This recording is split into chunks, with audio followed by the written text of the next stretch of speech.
Hi, hello, this is Giri, teaching 10th Mathematics, the chapter sets.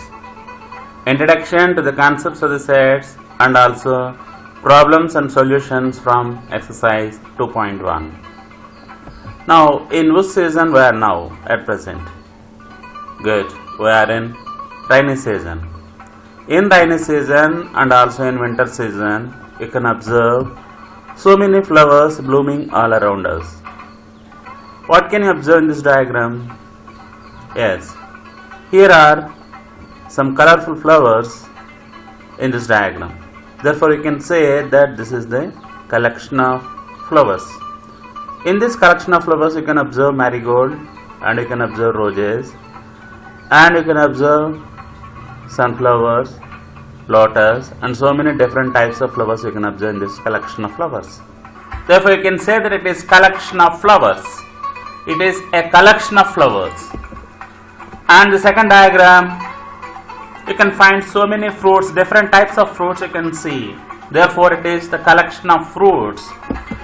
The third diagram, the collection of cell phones. So many cell phones you can find here. And the fourth diagram consists of Indian cricketers. This is the collection of cricketers. Now, in all these four cases, the first case is the collection of flowers, the second one is collection of fruits, the third one is collection of mobile phones and the fourth one is collection of cricketers. Now if you come to the first collection, this is collection of flowers.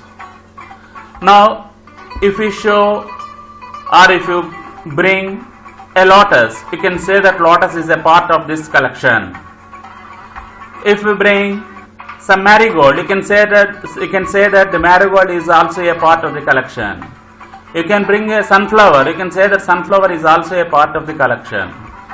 But if you bring a fruit or a leaf, you can say that is not a part of this collection. Therefore, if you bring any object, you can say that object belongs to this collection or not, you can certainly say. And if you come to the second example, all these are fruits. You can see different types of fruits. You can find lemon, pineapple, oranges, grapes and so many items you can find here. If we bring a grape, you can say that grape is a part of this collection or grape is an object in this collection. If you bring a pineapple or if you bring a banana, you can say that those bananas and pineapples are objects in this collection. But if you bring some other item which is not in this collection, then you can say that object does not belong to this collection. Similarly, third diagram, these are cell phones. You can see all the different models of cell phones here. This is the collection of cell phones. If you bring a cell phone, you can say that the cell phone is an object. Cell phone is an object belong to this collection. But if you bring a TV remote, then you can certainly say that TV remote is not a part of this collection. It is not an object in this collection. Similarly, this is the collection of cricketers. If you bring a chess player, you can say that the chess player should not belong to this collection. But if you bring a cricket player, you can say that the cricket player belong to this collection. Therefore, all these four are said to be well-defined collections. I repeat, all these four are said to be well-defined collections. What is meant by well-defined?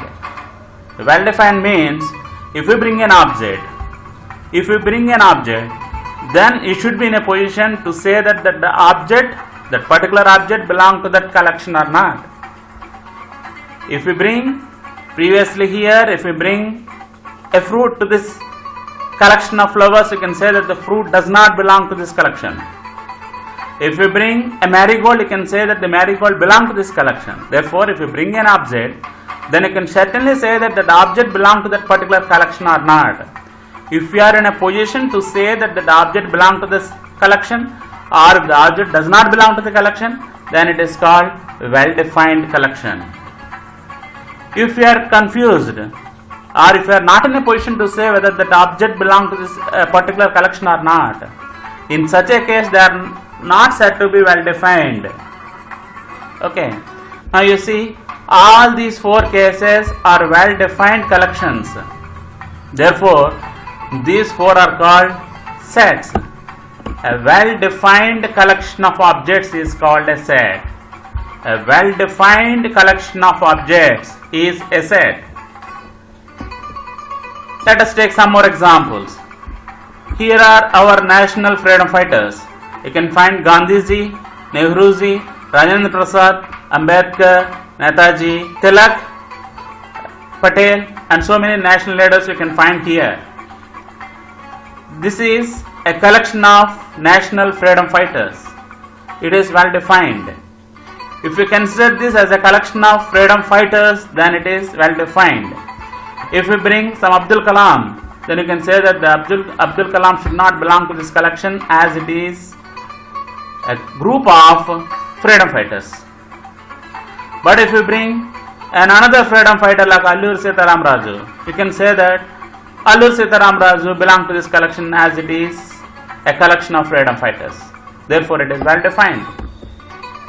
Look at the second example.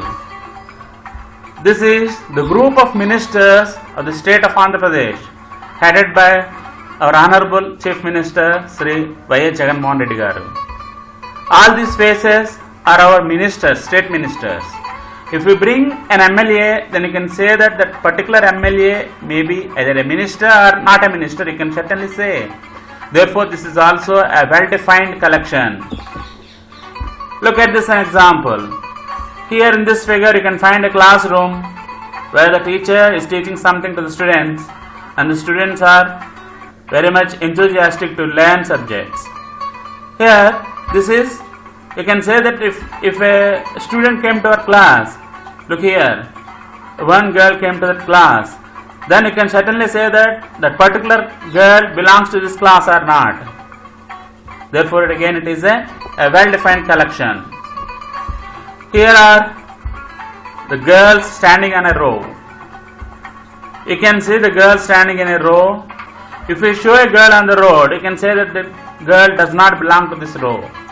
As these girls are already in a row, if you show a particular girl, you can say that this girl belongs to this collection.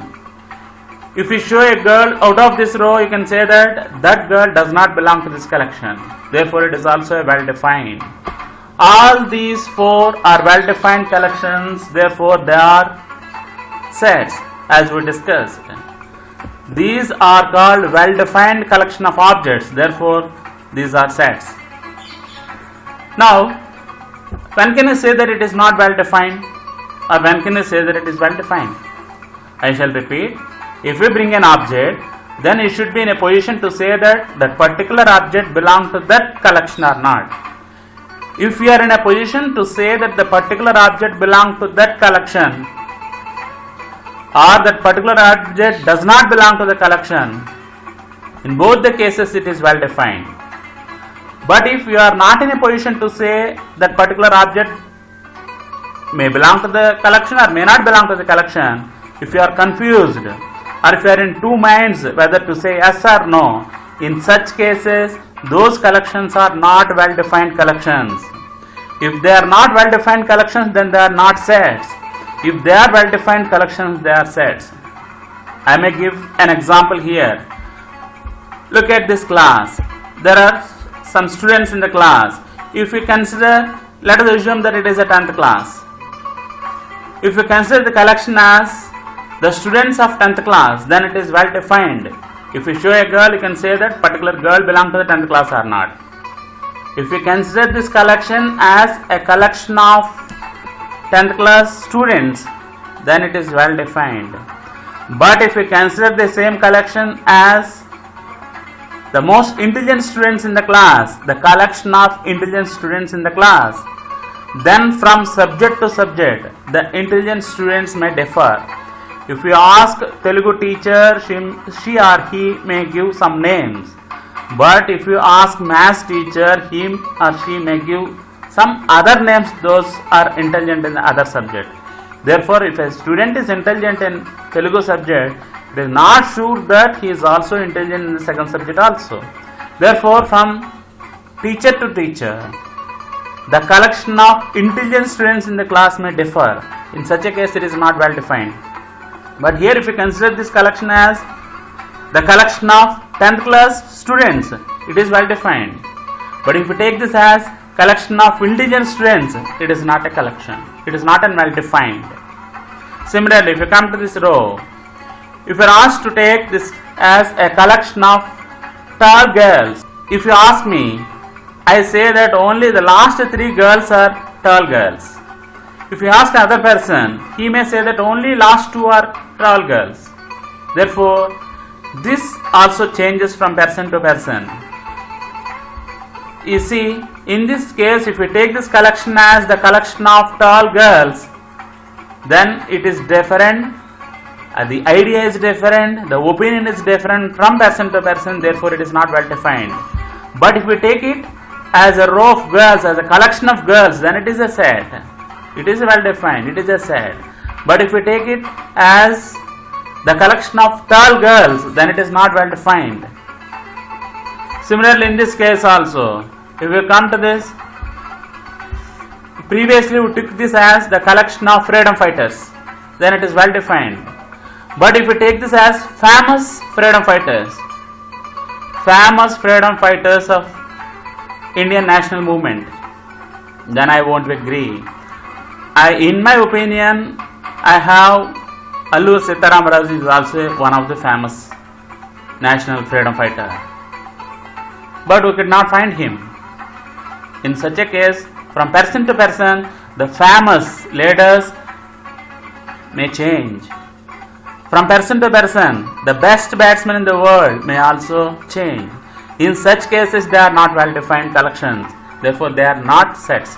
But here, if we consider this diagram as the collection of national leaders, then this is well defined.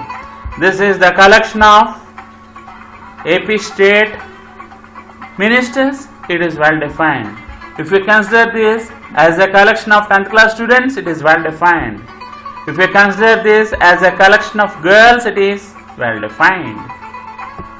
Okay, is it clear? Now, well defined means if I have given an object, then you should be in a position to say that particular object may belong to that set, belong to that collection or not. If you can say that the object belongs to this collection, it is well defined. If we can say that the same object does not belong to this collection, again it is a set. But if you are not in a position to say that particular object either may belong to the set or may not belong to the collection, in such case it is not well defined. If the given collection is well defined, it is a set. If the given collection is not well defined, then it is not a set. Okay, anyhow, the sets is introduced by George Cantor, a famous mathematician. George Cantor. He is a German mathematician who introduced sets. His name is George Cantor. He born in 1845, March 3rd, and died on January 6th, 1918, and he belongs to Germany, and he worked more in the fields of mathematics, especially set theory. He introduced the set theory. Now, a synopsis, introduction to sets. Set theory was introduced by a German mathematician, George Cantor. And set is a well-defined collection of objects. A well-defined collection of objects is called a set. Sets are represented by capital letters in English alphabet, capital letters or uppercase letters like capital A, capital B, capital C, capital X, capital Y, capital Z, and so on. Such letters are used to represent sets. Objects in the set are called elements, and they can be represented with small letters.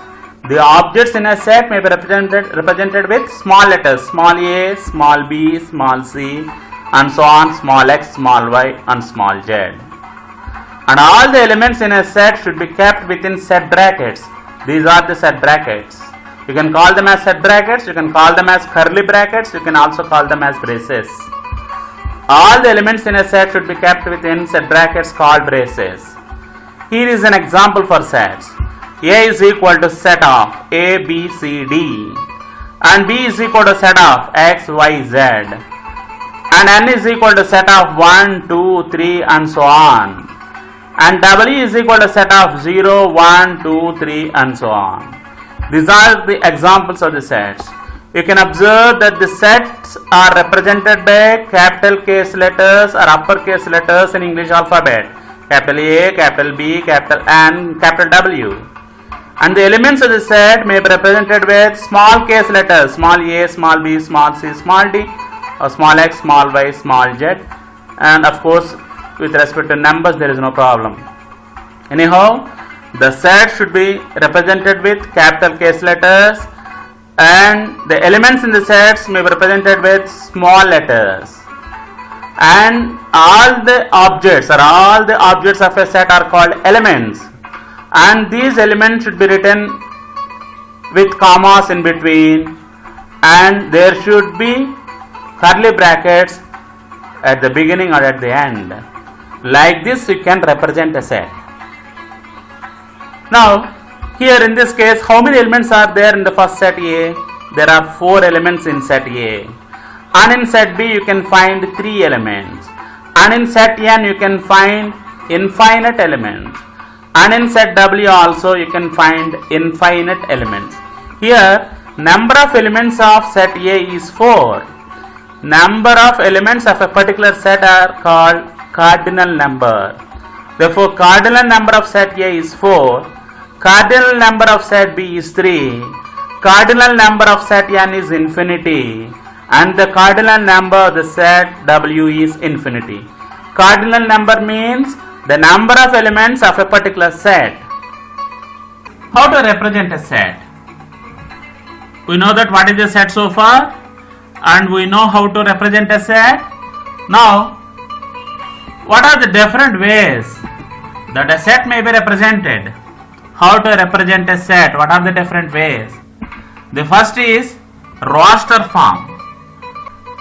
Roster form. Roster form means writing a set by listing out all its elements is called roster form. It is also called as list form. For example, A is equal to set 1, 2, 3. We wrote all the elements that belong to A. Therefore, it is roster form. Set B is equal to set A, E, I, O, U. Again, we wrote all the elements that belong to B. Therefore, it is called roster form. This is also called list form. And the second method is set builder form. Set builder form means writing a set by the characteristic property of the elements. If we write any set not by listing the elements but by writing its characteristic property of the elements, it is called set builder form. It is also called as rule form. Look at this example. B is equal to, here in the first case in roster form you wrote B is equal to set A, E, I, O, U. Here in this roster form we wrote B is equal to A, E, I, O, U. We listed all the elements that belong to B. Therefore it is list form or roster form. But whereas in this case you wrote B is equal to X such that X is an vowel in English alphabet. In English alphabet, what are the vowels? A, E, I, O, U are vowels. You listed all the objects or all the elements, therefore it is roster form. But here you wrote the condition or you wrote the property of the elements, therefore it is set builder form. X such that, you should read like this as X such that X is an vowel in English alphabet. By writing this, we wrote the property of the elements that belong to this set. If we write the property of the elements of a set, then this is called set builder form, or it is also called as rule form. And the other form of representing a set is Venn diagram. By drawing a closed curve, you can represent a set by drawing a closed curve. Generally, you can represent sets by drawing circles. You see, example A is equal to set 1, 2, 3, 4. We draw a circle and we named it as A, therefore it is set A. And what are the elements that belong to the circle?